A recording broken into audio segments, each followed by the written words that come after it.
Hallo Randfontein, dis Maritza van Sail. Vandag is dit weer tyd vir Leer 'n Tuiner ken. Vandag praat ons met Clemens Labuschagne.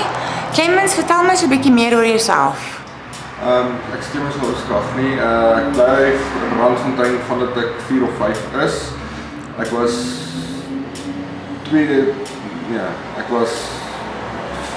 of 5 jaar uit Randfontein uit, teruggekom Randfontein toe. Gou van Randfontein, ken die plek, gou van die mense, gou van pizza, eet. Ek bly in Green Hills, ek is verloof aan Carol Cook, ek het 2 susters, ja. En sê vir my, hou jy meer van die Bosveld of van die see? Ek hou baie meer van die see, maar ek is glad nie geplaag oor die Bosveld. Lekker dag verder Randfontein, geniet dit.